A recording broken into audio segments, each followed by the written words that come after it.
નમસ્કાર વિદ્યાર્થી મિત્રો, આજે આપણે એક નવા ટોપિકની વાત કરવાના છીએ જેનું નામ છે ક્ષેત્ર અને સ્થિતિમાન વચ્ચેનો સંબંધ। ખૂબ જ એક સરસ ટોપિક છે। અહીંયા આપણે વિદ્યુત ક્ષેત્ર અને વિદ્યુત સ્થિતિમાન વચ્ચેનો સંબંધ પ્રસ્થાપિત કરવાના છીએ। તો એના માટે આપણે એવું વિચારી શકીએ કે અહીંયા આગળ આપણે બે સમસ્થિતિમાન પૃષ્ઠો વિચારવા પડશે જે બંને એકબીજાથી ખૂબ જ નજીક રહેલા હોય। તો એના માટે આપણે વિચારી લઈએ કે અહીંયા આ એક પહેલું સમસ્થિતિમાન પૃષ્ઠ છે, બરોબર, જેના પરનું સ્થિતિમાન કેવું કહી દઈએ v જેટલું છે। તેની ખૂબ જ નજીક એક બીજું પૃષ્ઠ રહેલું છે, બરોબર, અને એના પરનું સ્થિતિમાન કેવું હતું v પ્લસ કહી દઈએ ડેલ v। આ બંને ખૂબ જ નજીક રહેલા છે અને એમની વચ્ચે સ્થિતિમાનનો જે તફાવત છે એ તમને દેખાય છે। આનું v છે, આનો કેટલો છે v પ્લસ ડેલ v, એટલે ખૂબ જ સૂક્ષ્મ સ્થિતિમાનનો તફાવત રહેલો છે। ઓકે, અહીંયા આગળ જે વિદ્યુત ક્ષેત્ર છે એ વિદ્યુત ક્ષેત્ર a થી b તરફનું છે। a થી કઈ તરફનું છે? b તરફનું છે। ઓકે, હવે જો હું તમને એમ કહું કે અહીંયા આગળ આપણે એક એકમ ધન વિદ્યુતભાર જે પરીક્ષણ વિદ્યુતભાર છે એને b બિંદુએથી જો a બિંદુ સુધી લાવવો હોય, b થી કયો લાવવો હોય? a બિંદુ સુધી લાવવો હોય તો આપણે વિદ્યુત ક્ષેત્રની વિરુદ્ધ દિશામાં કંઈક ના કંઈક શું કરવું પડશે? કાર્ય કરવું પડશે। કારણ કે અહીંયા આગળ મેં તમને સ્પષ્ટતા કરેલી છે કે વિદ્યુત ક્ષેત્ર a થી કઈ તરફ છે? b તરફ છે, અને આપણે જે પરીક્ષણ વિદ્યુતભાર છે એને b થી ક્યાં લાવવાનો છે? a બિંદુ સુધી। તો આપણે વિદ્યુત ક્ષેત્રની વિરુદ્ધ દિશામાં કંઈક ના કંઈક શું કરવું પડશે? કાર્ય કરવું પડશે। તો અહીંયા આગળ આપણે લખીએ કે અહીં q0 ને b થી a સુધી લાવવા માટે વિદ્યુત ક્ષેત્રની વિરુદ્ધ દિશામાં કાર્ય કરવું પડે છે, બરોબર છે। હવે આપણે જો q0 ને b થી a સુધી લાવીએ તો કરવું પડતું જે કાર્ય છે એ કાર્ય w બરાબર e સદિશ ઇન્ટુ શું આવશે? સ્થાનાંતર કેટલું છે? ડેલ l સદિશ। આપણે b થી a સુધીનું જે સ્થાનાંતર છે કઈ નહીં, કેટલું છે? Del f। ખૂબ જ સૂક્ષ્મ સ્થાનાંતર b થી a સુધી, કારણ કે ખૂબ જ નજીક રહેલા છે આ બંને પૃષ્ઠો। ઓકે, તો b થી a સુધી લાવવા માટે કરવું પડતું કાર્ય w બરાબર e સદિશ ઇન્ટુ ડેલ l સદિશ। હવે અહીંયા આગળ આપણે આ બંને જે સમસ્થિતિમાન પૃષ્ઠો છે એના સ્થિતિમાનના તફાવતની જો વાત કરીએ તો તમને યાદ હશે કે સ્થિતિમાનનો તફાવત Va Vb બરાબર કાર્ય ભાગ્યા શું આવશે? પરીક્ષણ વિદ્યુતભાર। અહીંયા જે કાર્ય છે એ વિદ્યુતભારને ક્યાંથી ક્યાં સુધી લાવવા માટે? તો b થી a સુધી, એ પણ આપણે દર્શાવીએ છીએ। ઓકે, તો આ બંને પૃષ્ઠો પરના સ્થિતિમાનનો તફાવત Va Vb બરાબર w અપન શું આવશે? q0। આ તમને યાદ જ હશે, યાદ છે ને? નહીં તો તમે સ્થિતિમાનના તફાવતની જે થિયરી છે એ જરા જોઈ લેજો, હું ડિસ્ક્રિપ્શનની અંદર એ લિંક મૂકી દઈશ, બરોબર છે। ઓકે, હવે જરા જોજો કે આ બંને પૃષ્ઠ પરના સ્થિતિમાનનો તફાવત Va Vb બરાબર w અપન q0। અહીંયા આગળ જે કાર્ય હશે એ હું ઋણ બતાવું છું। તમે કહેશો કેમ સાહેબ ઋણ બતાવ્યું? એનું કારણ છે કારણ કે આપણે વિદ્યુત ક્ષેત્રની વિરુદ્ધ દિશામાં સ્થાનાંતર કરાવી રહ્યા છીએ। વિદ્યુત ક્ષેત્રની કઈ દિશામાં? વિરુદ્ધ દિશામાં, એટલા માટે મેં કાર્ય કેવું રાખેલું છે? ઋણ રાખેલું છે। ઓકે, એક બીજી વસ્તુ જો અહીંયા આગળ યાદ રાખવી હોય તો તમે એવું વિચારી શકો કે આ બંને સ્થિતિમાનો વચ્ચેના જે સ્થિતિમાનોનો તફાવત છે એ તફાવત કેટલો આવશે? તો તમે ઈઝીલી કહી શકશો કે Va Vb બરાબર, જો લખવું હોય તો ચલો Va બરાબર કેટલા છે? V Vb બરાબર કેટલા છે? તો V પ્લસ ડેલ V। તો અહીંયા તફાવત કેટલો મળશે? V કૌંસની બહાર માઈનસની સાઇન તો અંદરની નિશાની ચેન્જ, આ બંને ગયા તો તફાવત કેટલો આવશે? તો ડેલ V, બરોબર છે। આ જરા ધ્યાન રાખજો કે બંને પૃષ્ઠો પરના સ્થિતિમાનનો તફાવત કેટલો આવે છે? Del V। તો આપણે સ્થિતિમાનનો તફાવત લખીએ તો શું લખાશે? જરા જોજો, તો del V is equal two w જે આપણું કરવું પડતું કાર્ય છે ભાગ્યા શું આવશે? q0। હવે આપણને ખ્યાલ છે કે q0 બરાબર એકમ ધન વિદ્યુતભાર એટલે 1 કુલમ્બ દે વિચારી શકો। તો અહીંયા આગળ આપણે લખવું હોય એવું લખી શકીએ કે કરવું પડતું કાર્ય -w બરાબર -del v બરોબર છે. ઓકે ચલો અહીંયા આપણે q0 ને b થી a સુધી લાવવા માટે કરવું પડતું જે કાર્ય છે w બરાબર મેં તમને શું કહ્યું હતું તો e સદિશ ઇન્ટુ શું આવશે del l સદિશ is equal to -del v બરોબર છે. કરવું પડતું કાર્ય મેં અહીંયા આગળ એપ્લાય કર્યું છે. ઓકે સદિશ સ્વરૂપ દૂર કરીએ તો e dl cos θ is equal to -del v થશે ને. સદિશ સ્વરૂપ આપણે શું કર્યું દૂર કર્યું. ઓકે હવે જરા જે મેં આકૃતિ દોરી છે એના ઉપરથી કહી શકશો કે વિદ્યુત ક્ષેત્ર અને સ્થાનાંતર del l વચ્ચેનો ખૂણો કેટલો લખાય. તો વિદ્યુત ક્ષેત્ર કઈ તરફ છે a થી b તરફ. સ્થાનાંતર બિલકુલ એનાથી કઈ દિશામાં વિરુદ્ધ દિશામાં. વિદ્યુત ક્ષેત્ર આમ છે સ્થાનાંતર એનાથી વિરુદ્ધ દિશામાં એટલે કે બંને એકબીજાને પ્રતિ સમાંતર તો બંને વચ્ચેનો એંગલ કેટલો થાય 180 અને cos 180 ની કિંમત કેટલી થાય -1 તો -1 લખીએ તો માઈનસ માઈનસ આ શું થઈ ગયું પ્લસ થઈ જશે. જો એ પ્લસ થઈ જાય તો e del l is equal to શું થઈ જશે -del v થઈ જશે ને.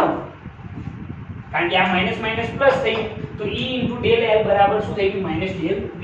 તો વિદ્યુત ક્ષેત્ર E બરાબર સૂત્ર શું બની ગયું -del v अपन શું થઈ ગયું del l. આ જે સૂત્ર બન્યું છે એ શું છે ભાઈ તો સ્થિતિમાન પ્રચલન છે. ફિઝિક્સની ભાષામાં જો આને કહેવું હોય તો આને શું કહેવાશે સ્થિતિમાન પ્રચલન.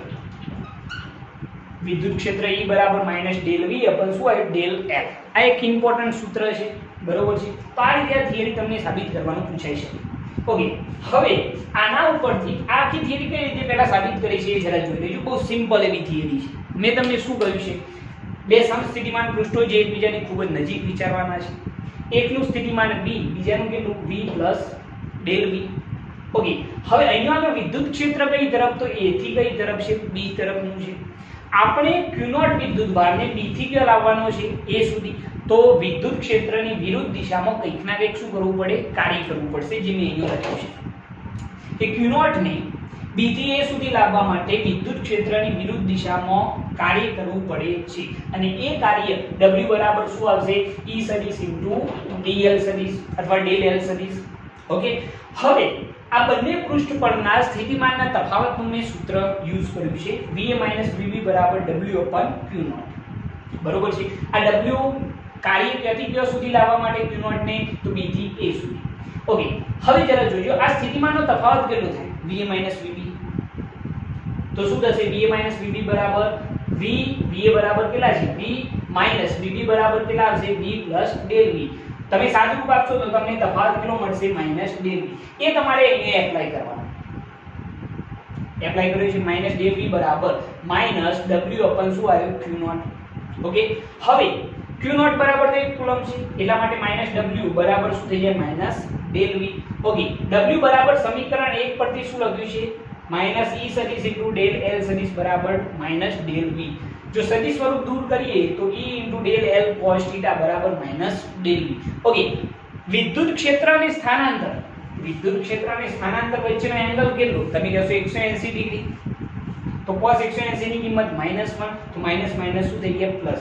તો e del l બરાબર -del v. તો વિદ્યુત ક્ષેત્ર E બરાબર શું થઈ ગયું -del v अपन શું થઈ ગયું del l. ઓકે આ જે સૂત્ર બન્યું છે એ આપણું શું છે સ્થિતિમાન પ્રચલન છે. ઓકે હવે જરા જોજો કે આ જે સ્થિતિમાન પ્રચલન છે એની વ્યાખ્યા જો તમારે લખવી હોય તો વ્યાખ્યા શું લખી શકાય એ જરા જોજો. તો અહીંયા આગળ આપણે એની વ્યાખ્યા લખીએ તો વ્યાખ્યા ગોખવાની નથી બનાવવાની છે. તો શું લખશું આપણે સ્થિતિમાન પ્રચલન કોને કહ્યું છે જરા ધ્યાનથી જોજો. E બરાબર -del v अपन શું છે del l. તો એના ઉપરથી લખવું હોય તો સ્થિતિમાન પ્રચલન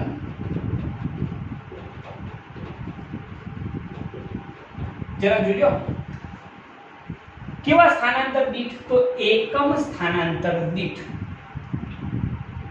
સ્થિતિમાનના તફાવતને શું કહે છે સ્થિતિમાન પ્રચલન કહે છે બરોબર. તો અહીંયા આગળ આપણે લખીએ કેવા સ્થાનાંતર દીઠ તો એકમ સ્થાનાંતર દીઠ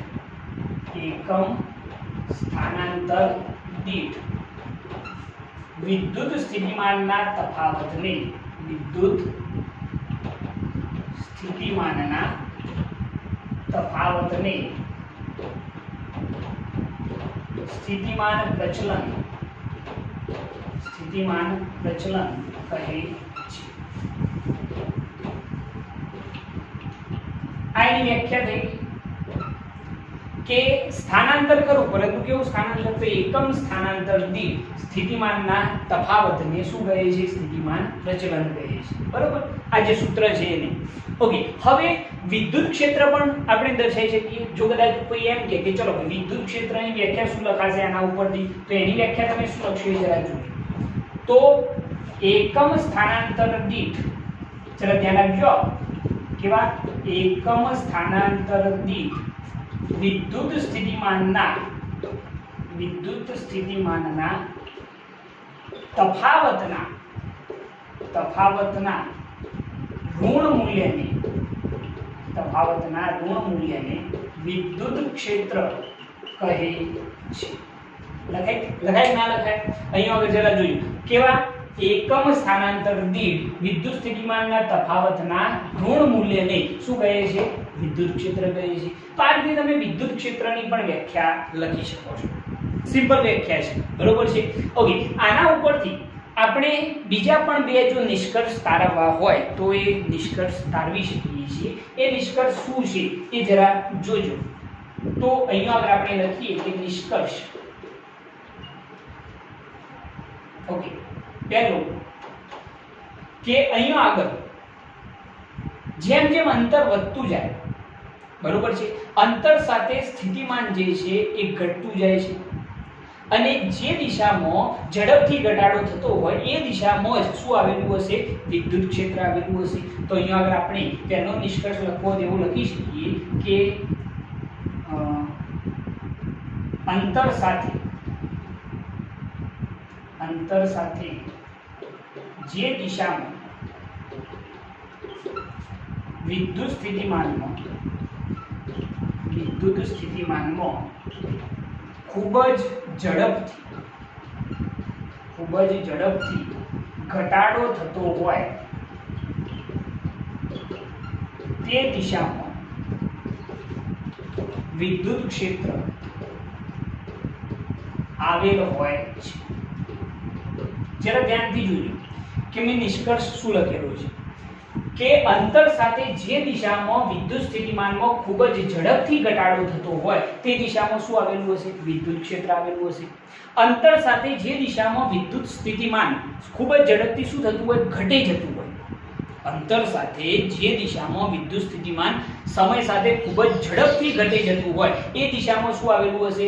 વિદ્યુત ક્ષેત્ર આવેલું હશે। જરા સ્ટેટમેન્ટ ફરીથી વાંચો કે અંતર સાથે જે દિશામાં વિદ્યુત સ્થિતિમાનમાં ખૂબ જ ઝડપથી ઘટાડો થતો હોય તે દિશામાં વિદ્યુત ક્ષેત્ર આવેલ હોય છે। બરોબર છે ઓકે। એના પછી બીજો પોઈન્ટ જો લખવો હોય તો આપણે આના ઉપરથી લખી શકીએ છીએ ઓકે। 2 વિદ્યુત ક્ષેત્રનું મૂલ્ય, જરા જોજો આ જે આપણે સૂત્ર આપ્યું છે એના ઉપરથી લખવાનું છે। વિદ્યુત ક્ષેત્રનું મૂલ્ય સમસ્થિતિમાન પૃષ્ઠને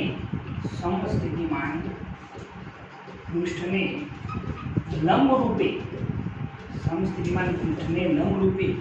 એકમ સ્થાનાંતર દીઠ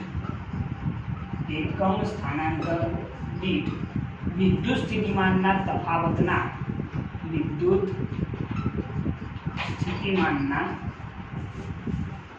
તફાવતના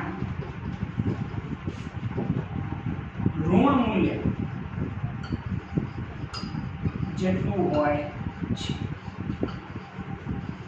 બરોબર છે। જે આ લખ્યું છે એના એ વસ્તુ છે, પરંતુ મેં થોડી પર્ટિક્યુલર લખેલી છે કે વિદ્યુત ક્ષેત્રનું મૂલ્ય એ સમસ્થિતિમાન પૃષ્ઠને લંબરૂપે એકમ સ્થાનાંતર દીઠ વિદ્યુત સ્થિતિમાનના તફાવતના ઋણ મૂલ્ય જેટલું હોય છે। તો આ બે નિષ્કર્ષ આપણે તારવી શકીએ છીએ। નિષ્કર્ષ ખૂબ જ સિમ્પલ છે કે અંતર સાથે જે દિશામાં વિદ્યુત સ્થિતિમાનમાં ખૂબ જ ઝડપથી ઘટાડો થતો હોય તે દિશામાં જ વિદ્યુત ક્ષેત્ર આવેલું હશે। સાથે સાથે બીજો શું છે? તો વિદ્યુત ક્ષેત્રનું મૂલ્ય એ સમસ્થિતિમાન પૃષ્ઠને લંબરૂપે એકમ સ્થાનાંતર દીઠ વિદ્યુત સ્થિતિમાનના તફાવતના ઋણ મૂલ્ય જેટલું હોય છે. આ બંને વસ્તુ ઇમ્પોર્ટન્ટ છે, બરોબર. તો અહીંયા આગળ મેં તમને આખી થિયરીની અંદર શું શું સમજાવ્યું છે? તો મેં તમને સૌપ્રથમ સ્થિતિમાન પ્રચલન સમજાવ્યું. આઈડિયા ખૂબ જ સિમ્પલ છે. તમારે શું વિચારવાનું? તો બે સમસ્થિતિમાન પૃષ્ઠો ખૂબ જ નજીક વિચારવાના છે. વિદ્યુત ક્ષેત્ર A થી B તરફ, અને પછી Q0 અને B થી Q લાવવાનો છે, એ સુધી ગતિ કરાવવાનો છે, અને એના માટે કરવું પડતું કાર્ય વિચારવાનું છે. સાથે સાથે વિદ્યુત સ્થિતિમાનના તફાવતના સૂત્રનો આપણે યુઝ અહીંયા આગળ કરવાનો છે, અને એના ઉપરથી તમે ઇઝીલી અહીંયા આગળ જે આપણે સૂત્ર તારવ્યું છે E બરાબર -∂V/del એ સરળતાથી તારવી શકશો. આ થિયરી જે છે એ બોર્ડ લેવલે થોડીક ઇમ્પોર્ટન્ટ છે, એટલે તમારે આને વ્યવસ્થિત સમજવી પડશે. ઓકે, અહીંયા આગળ આપણે ક્ષેત્ર અને સ્થિતિમાન વચ્ચેનો સંબંધ પ્રસ્થાપિત કર્યો છે.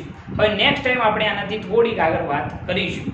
જો તમને અમારા આ વિડીયો પસંદ આવતા હોય તો અમારી આ ચેનલને લાઈક કરો, શેર કરો, સબસ્ક્રાઇબ કરો અને બેલ આઇકન સ્ટાર્ટ કરો, જેથી અમારા આવનારા વિડીયો તમને મળતા રહે. જય હિન્દ.